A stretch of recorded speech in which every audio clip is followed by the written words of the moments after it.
My dear friends, welcome in vision chemistry classes.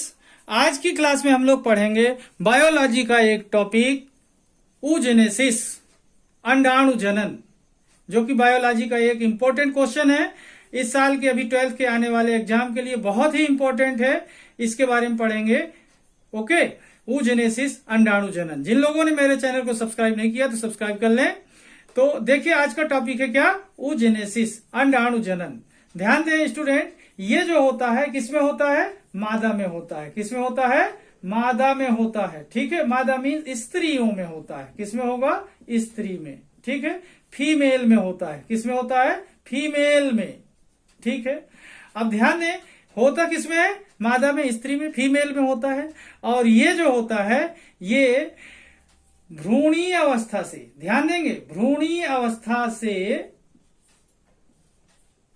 कौन सी अवस्था से? भ्रूणीय अवस्था से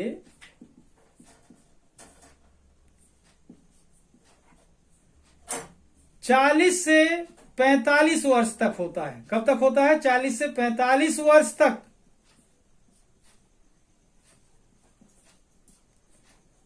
ओके, किसमें होता है? फीमेल में होता है। और एम्ब्रियो स्टेज से स्टार्ट होकर के 40 टू 45 ईयर्स की एज तक ये होता है। ओके, तो देखते हैं इसकी डिटेल जानकारी के बारे में कि ये oogenesis में कौन कौन से स्टेप्स होते हैं और किस तरीके से oogenesis होता है।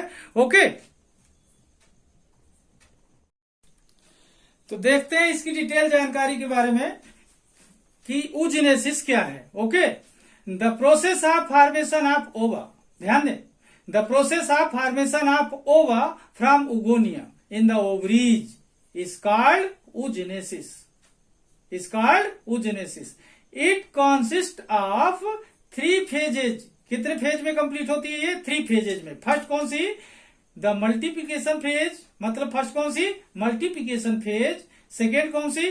Growth phase. एंड थर्ड कौन सी? Maturation phase. थर्ड कौन सी? Maturation phase. Okay, once again, the process of formation of ova from oogonia in the ovaries is called oogenesis. The process of formation of ova from oogonia in the ovaries is called oogenesis. It consists of 3 phases. First, multiplication phase, second, growth phase, और third, maturation phase. Okay, अब देखते हैं इसकी प्रत्येक phase को 1 by 1 करके। Okay, देखें first stage कौन सी? First phase multiplication phase. Multiplication phase क्या होता है इस फेज में? देखें, the primordial germ cell, the primordial germ cell divide by mitosis to produce oogonia, to produce oogonia. These oogonia divide by repeated mitotic divisions forming clusters of oogonia. ये बार बार repeat होकर क्या करती है? oogonia का cluster form करती है। Card ओविगेरस cards, क्या बोलेंगे? ये जो क्लस्टर होगा oogonia का, ओविगेरस कार्ड्स कहते हैं। When oogonia stop dividing, when oogonia, ध्यान दें यहां पर ही बात है main, when oogonia stop dividing they are called oocytes। क्या बोलेंगे जब ये डिवाइड होना बंद कर देगी तो? oocytes कहेंगे। In each cluster of oocytes only one enters to the growth phase. Cluster में से कोई एक oocyte क्या करता है? ग्रोथ फेज में जाता है। तो in each cluster of oocyte only one enters to the growth phase and is known as primary oocyte. Okay, once again, multiplication phase, multiplication phase, multiplication phase में क्या होता है? The primordial germ cell divide by mitosis to produce oogonia. These oogonia divide by repeated mitotic divisions forming cluster of oogonia called ovigerous card. When oogonia stop dividing, they are called oocytes. In each cluster of oocytes, only one enters to the growth phase and is known as primary oocyte. Okay, अब देखते हैं next phase के बारे में। देखिए second phase कौन सी है? Second phase growth phase है। कौन सी फेज है? Growth phase. फर्स्ट कौन सी थी? Multiplication phase. और मल्टीप्लिकेशन फेज में क्या बना? Primary oocyte। क्या बना? Primary oocyte। और प्राइमरी oocyte किससे बना था? जर्म सेल से। कौन सी germ cell? Primordial germ cell से प्राइमरी oocyte बना था। और प्राइमरी oocyte जो है ग्रोथ फेज में आकर क्या करता है? देखें, growth phase the primary oocyte is very long. Growth phase of primary oocyte is very long. मतलब ये जो प्राइमरी oocyte की ग्रोथ फेज है ये थोड़ी लंबे समय तक चलती है। Growth phase of primary oocyte is very long. In women all the oocytes are present at the time of birth. जितने oocytes होते हैं ये जन्म से ही उसमें प्रेजेंट रहते हैं। इन women all the oocytes are present at the time of birth but no one grows। और इसमें से कोई भी ग्रोथ नहीं करती till the attainment of puberty। जब तक कि वह वुमेन प्यूबर्टी को गेन नहीं कर लेती। जब तक कि वह क्या नहीं हो जाती? प्यूबर्टी को गेन नहीं कर लेती, तब तक इसमें से कोई भी oocyte ग्रो नहीं करती। दैट इज 12 to 14 ईयर्स की जब तक वह वुमेन नहीं होती तब तक कोई भी oocyte ग्रो नहीं करती। During growth phase following changes अकर। ओके, ग्रोथ फेज में कौन कौन से चेंज होते हैं उसके बारे में देखेंगे अब। ओके, वंस अगेन देखें, ग्रोथ फेज क्या होता है? Growth phase of primary oocyte is very long. In women all the oocytes are present at the time of birth but no one grows till the attainment of puberty, that is 12 to 14 years. During growth phase following changes occurs। अब देखते हैं कौन कौन से changes growth phase में होते हैं। Okay, देखिए जो ग्रोथ फेज में चेंजेस होते हैं कौन कौन से चेंजेस होते हैं। देखिए फर्स्ट देखें, first change increase in size. Increase in size. सबसे पहले क्या होता है? साइज में क्या करता है? oocyte ग्रोथ करता है, साइज बढ़ती है इसकी। क्या होता है? Increase in size. सेकेंड देखें, number of mitochondria increases. Number of mitochondria increases. Second change क्या देखने को मिला? माइटोकॉन्ड्रिया भी क्या करते हैं? संख्या में, नंबर में ग्रो करते हैं। थर्ड देखते हैं, increase the amount of endoplasmic reticulum ER। increase the amount of endoplasmic reticulum ER and activity of Golgi complex। और साथ में Golgi complex की एक्टिविटी भी क्या होती है? इंक्रीज हो जाती है। ओके, फोर्थ नंबर का चेंज देखते हैं, सिंथेसिस ऑफ योग, या फिर इसे कह सकते हैं विटेलोजिनेसिस। विटेलोजिनेसिस। अब यहां पर कह सकते हैं व्हाट इज विटेलोजिनेसिस? तो vitellogenesis is the synthesis of yolk. Vitellogenesis is the synthesis of yolk. ये क्वेश्चन बन सकता है। अब देखें fifth number, formation of thin vitelline membrane around the oocyte। oocyte के चारों तरफ एक विटेलाइन मेम्ब्रेन फॉर्म होती है। Okay, formation of thin vitelline membrane around the oocyte। Sixth number का चेंज देखते हैं, increase the size of nucleus. Nucleus भी क्या करता है? साइज में इंक्रीज करता है, क्योंकि डीएनए आरएनए सभी बढ़ जाते हैं। डीएनए वगैरह क्या होते हैं? नंबर में ज्यादा हो जाते हैं।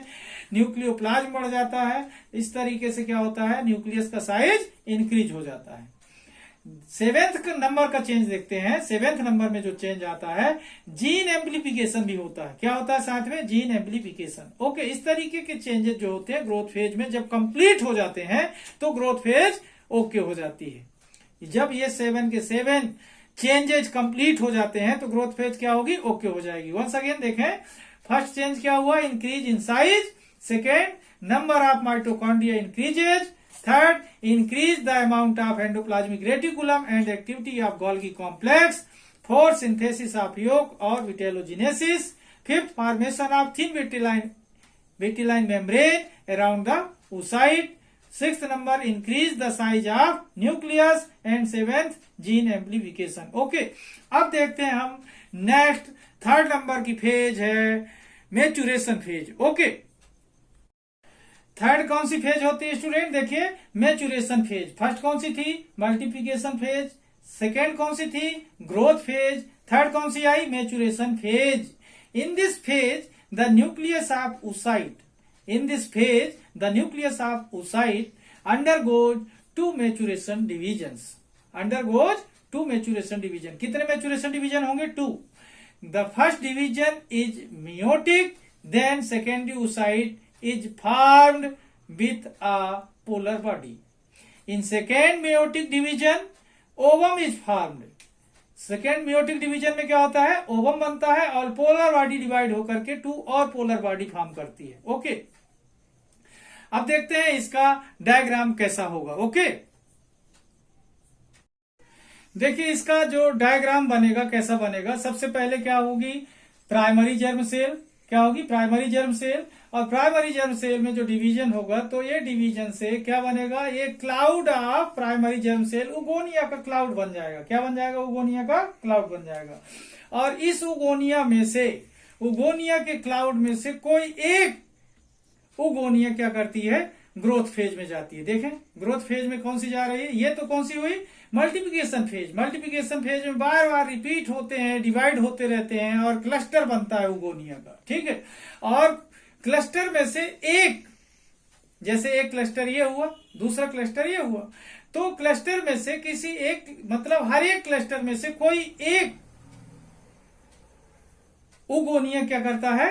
ग्रोथ फेज में जाता है. और ग्रोथ फेज में जाता है तो इसे क्या बोलते हैं? प्राइमरी oocyte बोलते हैं. जो ग्रोथ फेज में जाएगा उसे क्या बोलेंगे? प्राइमरी oocyte बोलते हैं. और प्राइमरी oocyte में सबसे पहले क्या होगा? अब मेचुरेशन आएगा. क्या होगा? मेचुरेशन होगा. तो फर्स्ट मेचुरेशन डिवीजन होगा. तो क्या बनेगा? यहां पर देखें कि एक बनती है यहां पर सेकेंडरी oocyte. इसे क्या बोलेंगे? सेकेंडरी oocyte बोलते हैं. ठीक है, और सेकेंडरी oocyte बनेगा, साथ में एक पोलर बॉडी बनेगी. और ये सेकेंडरी oocyte का देखें सेकेंड मेचुरेशन होगा, सेकेंड मेचुरेशन डिवीजन होगा. तो क्या होगा? यहां पर लिख सकते हैं सेकेंड मेचुरेशन डिवीजन.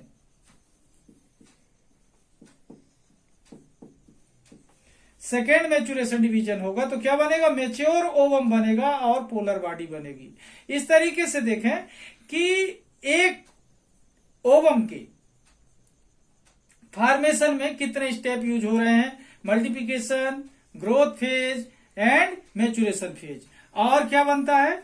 किसी एक उगोनिया से केवल एक ही मेच्योर ओवम बनता है और 3 पोलर बॉडी बनती हैं. कितनी बनती है? 3 पोलर बॉडी फॉर्म होती हैं. ओके, इस तरीके से इसका डायग्राम अपन कंप्लीट दिखा सकते हैं कि ये oogenesis कैसा होता है. Okay, as a result of oogenesis, ध्यान दें, as a result of oogenesis only one functional ovum is formed. Only one functional ovum is formed from a primary oocyte. एक ही प्राइमरी oocyte से केवल एक ही फंक्शनल ओवम यानी active ovum बनता है. ठीक है ना? As a result of oogenesis only one functional ovum is formed from a primary oocyte. Okay. In most of the vertebrates, ये काम की बात है, ध्यान रखेंगे. In most of the vertebrates, the first meiotic division occurs with the commencement of the growth phase. मतलब जो first maturation division होता है वो कब होगा? ग्रोथ फेज में होगा. And second maturation division occurs when egg is activated by the entry of sperm. और सेकेंड मेचुरेशन डिवीजन कब होगा? जब स्पर्म एंट्री लेगा और एग क्या होगा? एक्टिवेट होगा, तब सेकेंड मेचुरेशन डिवीजन होता है. ओके, तो इस तरीके से आप लोगों ने देखा oogenesis के हर एक स्टेप आप लोगों ने देखा. तो आप शायद इस वीडियो को देखकर oogenesis के बारे में पूरी डिटेल जानकारी समझ जाएंगे. आज के वीडियो को मैं यहीं पर समाप्त करता हूं. जिन लोगों ने मेरे चैनल को सब्सक्राइब नहीं किया तो सब्सक्राइब कर लें. तब तक के लिए धन्यवाद. जय हिंद.